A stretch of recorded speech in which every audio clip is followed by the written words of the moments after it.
It's taken me 30 years to achieve this, I guess. So I just want to say to all of you young teachers out there who are working so hard, don't give up, because sooner or later they will run out of good candidates. No, seriously, I feel so privileged to be counted among these wonderful ladies who are in the top 5 for all of our teachers of the year. I feel so fortunate to be counted among you as wonderful representatives of our fine profession of teaching. I would like to thank a few people tonight. I've had 30 years to write this speech, but I didn't do it, so I waited until this afternoon. But there are some people that are very, very important to me, and I would like to thank them very much. First of all, I'd like to thank Ed Curley, who brought me here from Wake County Schools, and I thank you so much for giving me the opportunity to come into Wake County Schools. I'd also like to thank my principal for the past 11 years, Bill Allen, and my future principal, Ms. Gay Driggers. They both have been wonderful mentors for me and such wonderful support through this process. Ladies, y'all stand up for a second.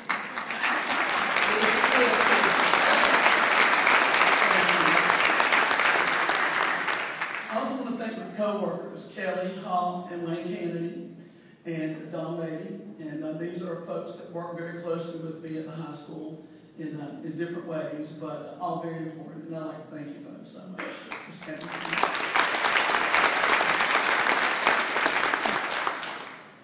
And certainly I want to thank the most important people in my life. I'm going to read now so I don't mess this up. My sister, Dr. Karen Butler, who is a far better musician than I will ever be. And my mom, Miss Eugenia Hunt, who is here tonight. Karen's listening on the phone. They endured long nights of having to listen to me honk a clarinet and try to play the piano. My sister would take piano lessons, and she'd come home and do all the proper little things, and I didn't want to take lessons, you know. I just wanted to sit up there behind her when she got finished and try to play, Mom shaking her head, try to play what I'd heard her play. And so the first musical that I ever played for, the very first year teaching school, was Oklahoma. And my sister came home to turn the pages, and we got halfway. I don't tell you exactly what she said, but it had something to do with, you hadn't played anything in this book. I said, yeah, but keep turning the pages. I need to see the words. So I've come a long way since then. I think Wayne Kennedy keeps picking more and more difficult musicals for me to have to play. So I am finally learning to read the music. But they were with me for many years of rehearsals and directing, as they mentioned on the video. My very first production was a 15-minute version of Mary Poppins on the Front Porch. And I was 7 years old, and all the neighborhood kids were the performers in it. And we built the set, and I just did all those kinds of things ever since then. And I don't know how my mom let me do all that, but she did, and I thank you for that, and I love you very much. I'd also like to congratulate all the Teacher of the Year nominees.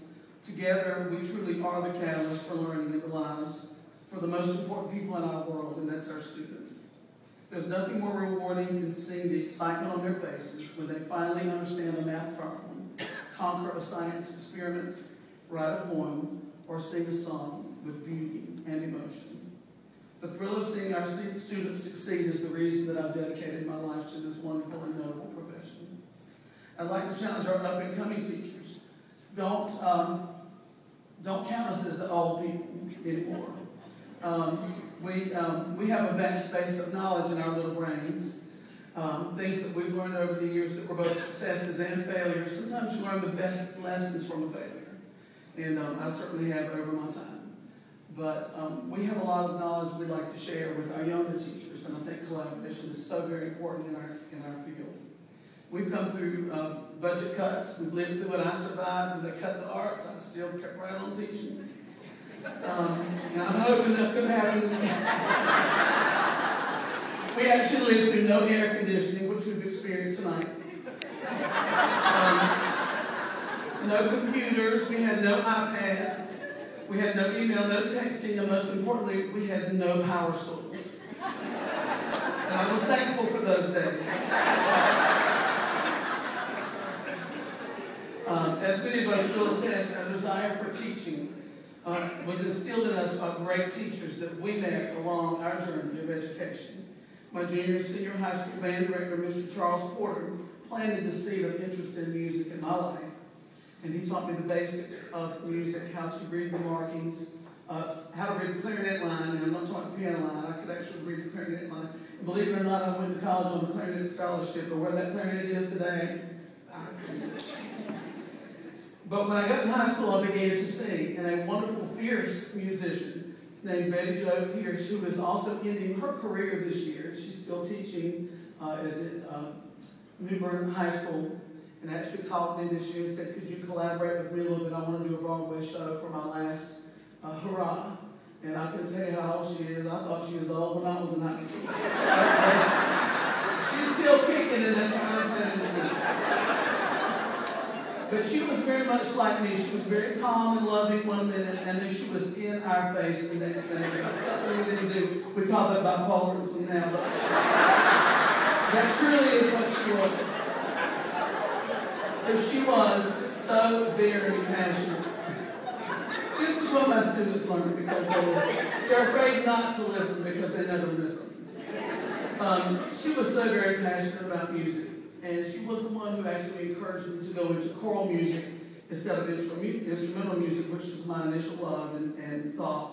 And she shared with me one day, which you watched they mentioned in the video, our band director was out for an extended period of time. And back in the day, you didn't have to have a a substitute in the room. If a student was capable of taking over, you just talked.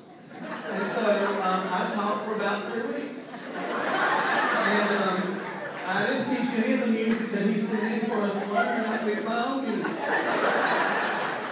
But I did look up at the end of class one day, and she was standing at the top of the band room, and was crying her eyes out. And I didn't know what I'd done wrong. I thought I was in trouble.